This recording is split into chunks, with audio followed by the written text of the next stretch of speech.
All right, let's try this again. They did warn me that could happen. So I want to say thank you so much to the incredible team of wealth advisors that I have the privilege to serve every day.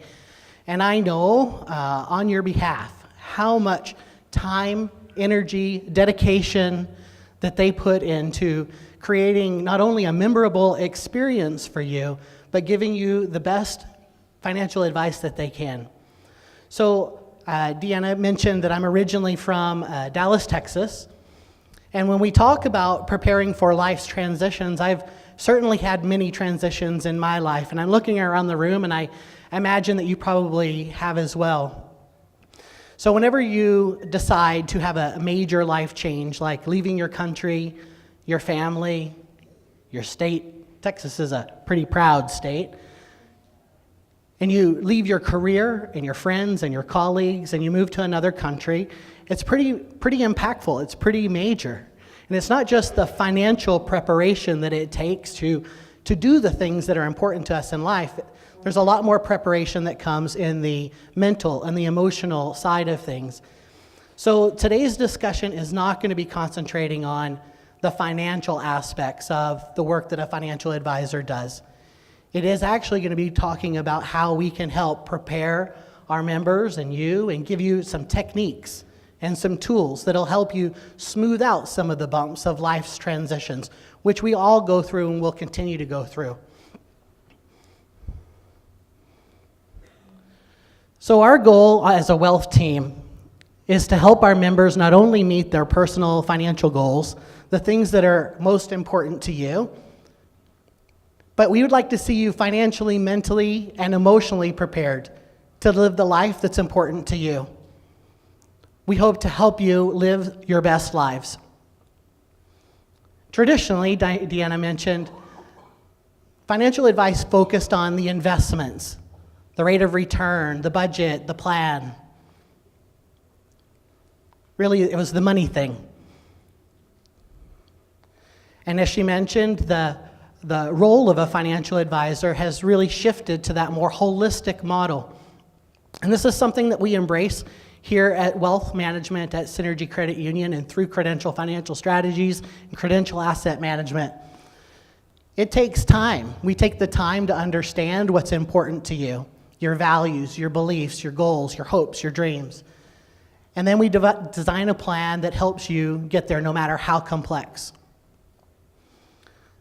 This is probably one of my favorite slides in the presentation. So sometimes we expect our plan to look a little bit like this. So it's the financial side of things, or even in our life or in our careers. We think it might be from here to there, from A to B. But in reality, it looks a little bit more like this. And I'm moving over here because my clicker doesn't work as well over there. One of the things that I noticed about this is a really good illustration of, again, sometimes it's a marriage, sometimes it's our career, sometimes it is the markets. So we can probably identify with this. The markets have been a little bit volatile over the last little while. But one of the things that I noticed about this illustration is this first obstacle here, this first obstacle is the only obstacle in this entire scenario that doesn't have a bit of a man-made way to get out. A little bit of a man-made way to get out. After we experience something, we can start to anticipate what might be coming in the future. And even if we don't know exactly what that might be or what it might look like, we start to give ourselves tools and techniques to conquer some of the things that are hardest. Again, we're not talking about the financial side of things. This is the mental and emotional. It is tricky today. As I worked with clients, I soon came to realize that money has two sides: the technical aspect and the personal aspect.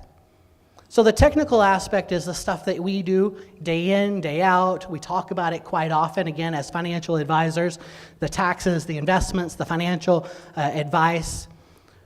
But what I found is that many times, as I worked with clients, as we got closer and closer to our goals, in fact, as we were getting to the place of achieving our goals, whatever that was, whether if it was sending our kids to school, or whether that was a big one with retirement, as I would have conversations with clients, they would say, you know, I'm actually nervous. I'm anxious about what's next. I knew my old life. I knew what that looked like. I had a good understanding of it, but I don't know if I'm really prepared for this next step. Financially, they were.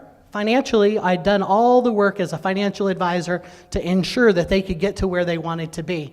And I realized that if I was only concentrating as an advisor on this piece here, the technical side, that I wasn't doing my best job to help prepare them for the personal side, the next steps, ensuring that they had an idea of what would happen next.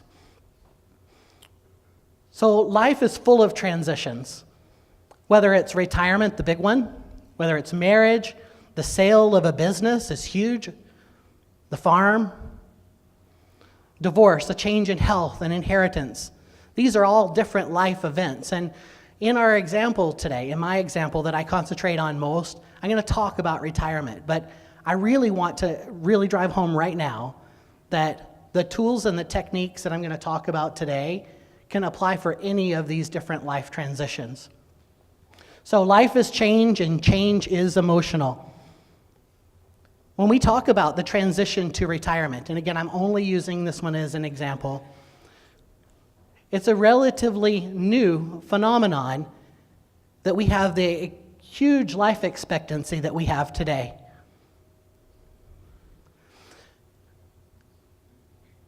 In my previous job, I worked with a fella. His wife was a teacher. She was about my age. Her father is also a teacher, but he was born actually in a grain bin. In a grain bin. His grandfathers settled the land. The house that they had was the grain bin. We are really only 2 to 3 generations of having running water, electricity. This is Maslow's hierarchy of needs. And it says, when we have so much time, there's actually things that need to be fulfilled in us. We start off with safety and security. It's psychological. So I'm going to paint that picture of not so long ago. I was working at my farm. We had the electricity went out. It was winter time. That means that the heaters aren't working, the septic pump out isn't working, the well's not working, wasn't coming in. You soon realize how much of your day and your life, when you don't have modern conveniences, the time just gets taken up into this stuff here. Can we survive? And again, I really want to paint the picture that it was really only about 2 or 3 or 4 generations ago that this is all we could focus on. And guess what? When that's all we could focus on, we were pretty fulfilled and happy. It filled our cup because we knew that we were taking care of, we were getting things done, and we were meeting our needs with the time that we had. But now we have a lot more time, right? We have a lot more time. We don't have to worry about where the electricity is going to come from or how we're going to heat the house. The water's at the turn of a tap, the grocery store, and heck, Amazon will drone deliver a package right to your doorstep. So we don't have to worry about those things. It creates a lot of time for us. And so whenever I say we want to help our members live their best lives and fulfill that help fill your cup, it's really once we've taken care of these basic needs, a human being actually has these next sets of needs. And when those are taken care of, it's just like magic. We seem to want more. We seem to need more. But what happens in retirement today? Retirement today, an average person works 8 hours, they sleep for 7, and 9 is for all else. In retirement, what's showing, again from a study in 2015, says that 8 hours goes to sleep after we're retired, 10 hours to all else, and 6 hours is going to screen time, TV and movies and things like that. If this is what your ideal retirement is, that's okay. That's okay. But if your cup isn't as full as you want it to be, I'm going to say our band, our lovely band, Achieving One's Potential with Creative Activities, I think that they were pretty dang passionate about the work that they were doing up here for us tonight. So in 2015, 69% of retirees said that they had challenges adapting to the emotional changes in their lives. And then it kind of cascades from there. So when we talk about that major transition and the emotional impact, we can see it. We know that this day might come. In fact, we all know that we are going to retire one day. Whether that's planned by us and we picked the date, whether our employer picked it for us, or whether our health picked it for us. So how do we navigate? How do we navigate change? And again, this is, hopefully I'm going to give you some techniques that will apply to all different life transitions. Number one, it's practical planning and preparation. Think what could go wrong and find yourself a team or in a support group. On the financial preparation side of things, again, that's the stuff that you're traditionally taught with your financial advisor. We're not covering that today. That's the work that you guys are doing together as a team. This is the part we're going to talk about, goals with action steps. It's really important if you're looking on the horizon and you see change could happen, what does it look like? Start to paint the picture of what change looks like, ensuring that you and your spouse are on the same page. So I'm going to give you an example of how important that is. And I know that if you've been married in the room for quite some time, you probably have already figured this out. But Jill and I, when we got married, first newlyweds, we decided we were going to go on a camping trip. I'd come up from Texas. I'm enamored about the mountains. We lived in the Calgary area, so we were headed to the Kananaskis. And we were going tent camping. And if you want to test a marriage, go tent camping. So we planned it out, and we're still getting to know each other, right? So we're newly married. So we're getting to know each other, and we do all the work of what are we going to be doing, where are we going to be going, packing all the right stuff, and filling the truck bed from tip to stern and top to bottom, and we've got everything that we think that we might need. We drive the hour and a half to Kananaskis, and we start to unload, and you know what? I'm really still excited. We've got the tent. We're working together. We got that thing put together. We were still talking. So I look over, I've got the chairs set up, here's the fire pit. Jill, she's taking a seat, she's gonna start reading that book, and I'm setting up the kitchen area. You know, we really like to cook, and we've brought all this good stuff, not hot dogs and stuff like that, but getting the kitchen area set up, and I've got a hand washing station over here, and I've got my fire pit, fire chopping station over here, and I'm looking around, and I'm pretty proud. I've got the rug laid out. All right, I'm gonna sit down. Jill's just looking so peaceful, and I sit down, and I do this. She looks over at me and said, "What?" And I said, "I'm bored." Her shoulders went right up like that. But you know what? We learned something.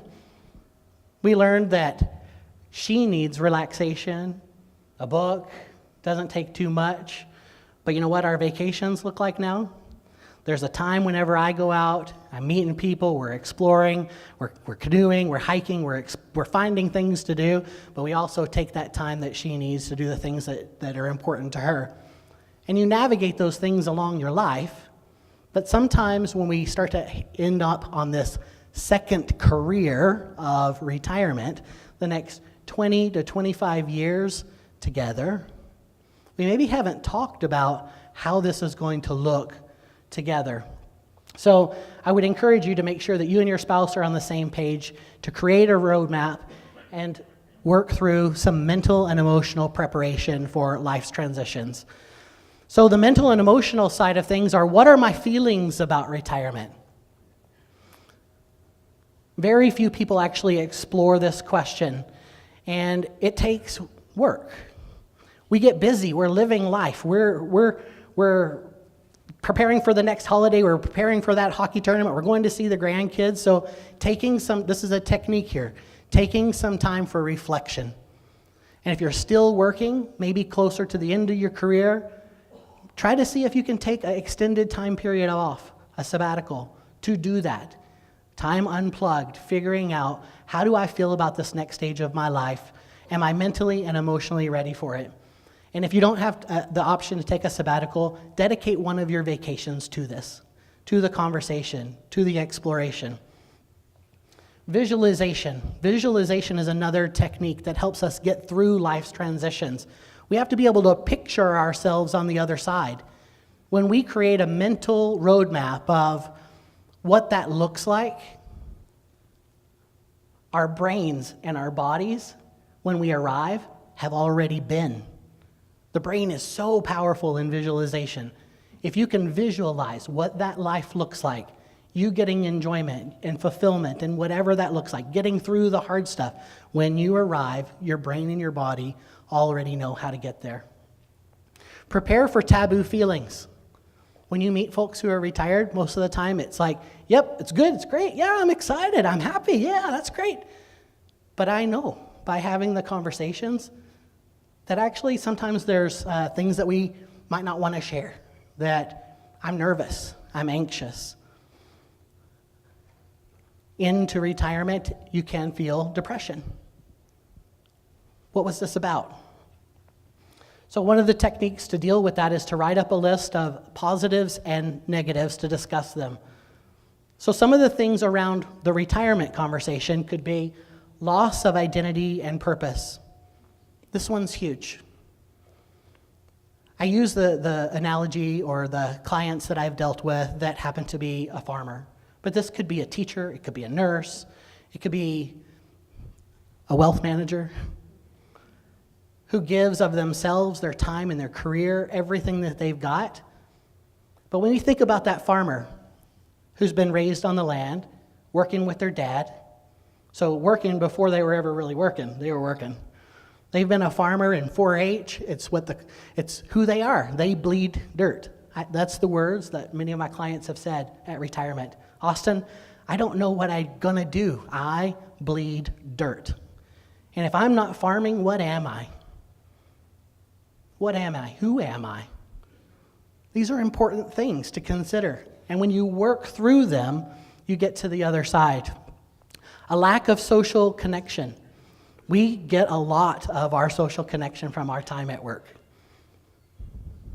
And when that's not there, do we have a plan? Have we created ourselves that ladder that we saw, the man-made things that get us up out of the reality pitfalls? Have we created ourselves social connection? Have we started to tie back to what will give us meaning and purpose? The transition from a saver to a spender. This is hard. It's hard. My dad, when he retired, did not take a withdrawal from his investment account for 5 years.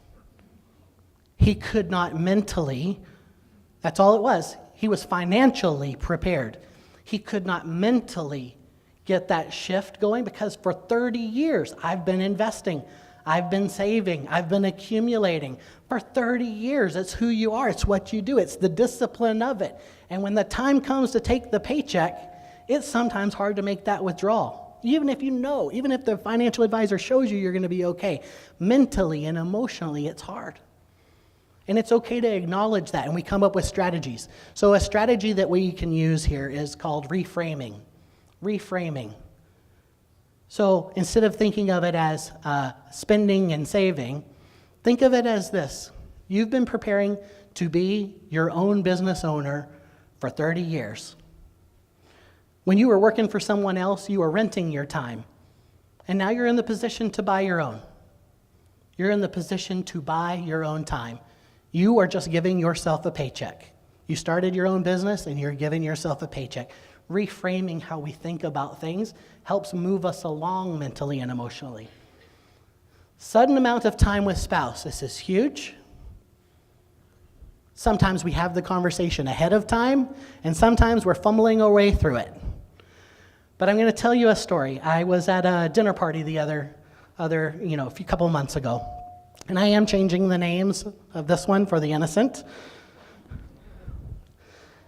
I ran up against Bonnie, and I said, "Good morning, Bonnie. How are things going?" And she said, Yep, things are good. Yeah, things are real good. Yep, they're good. And I said, that's fantastic. I said, I hear that Rob has recently retired. Yep, he did. He sure did. He recently retired, and I can't even do it justice. Let's see, it's Mike. Her smile is frozen on her face. Yeah, he recently retired. I said, how's it going?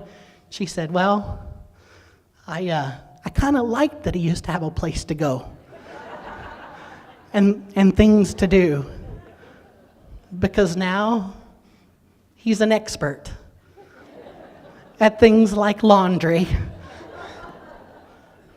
right?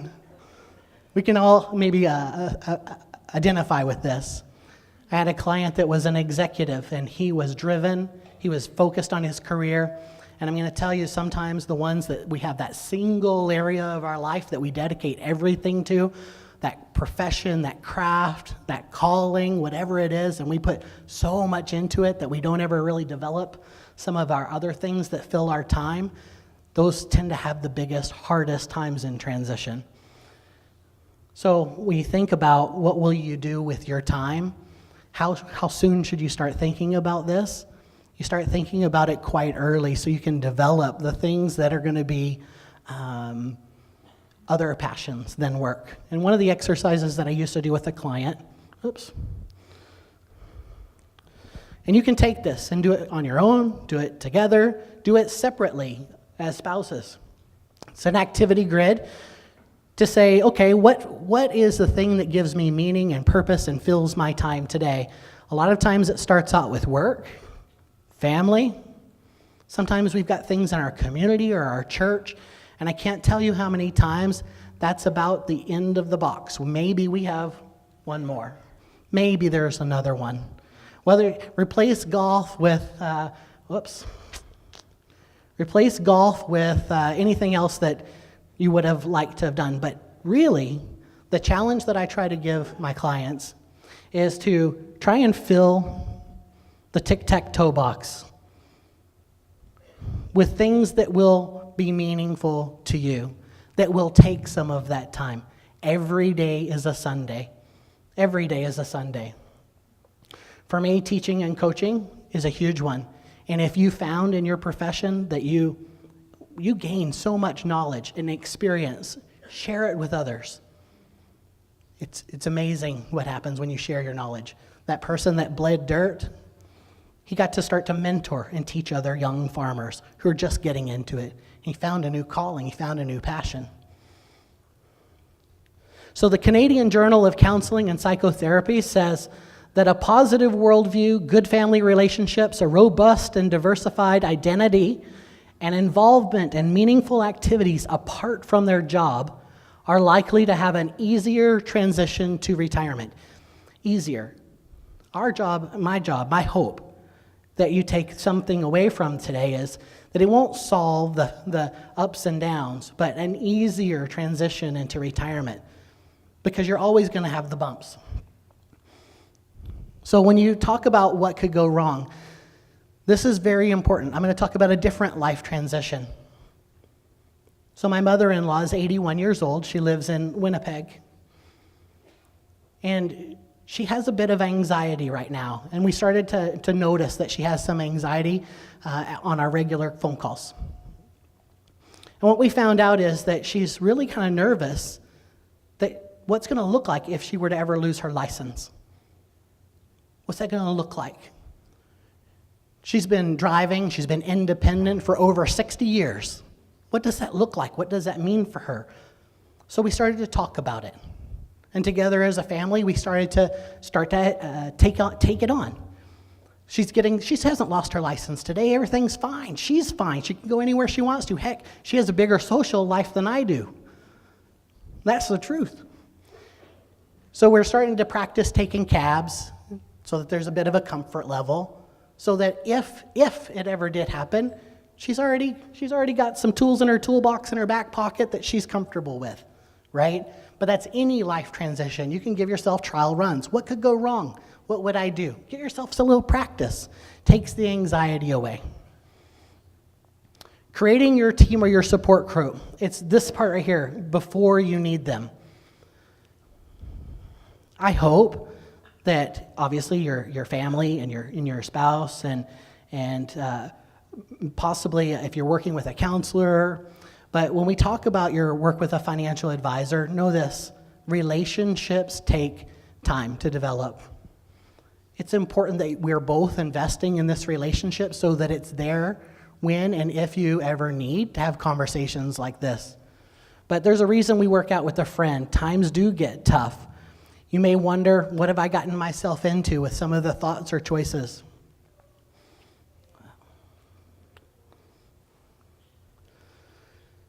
So very important to know here that transitions affect how we think, feel, and act.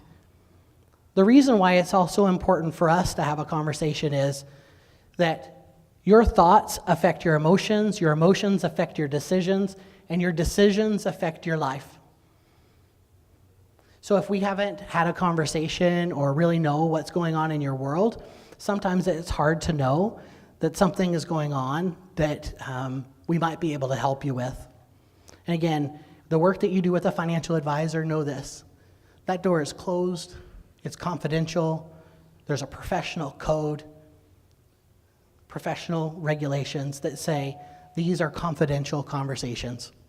So these are some signs of transition struggle. If you find that there's inconsistent behavior, fatigue, short attention span, being overwhelmed, all of these can affect your decisions.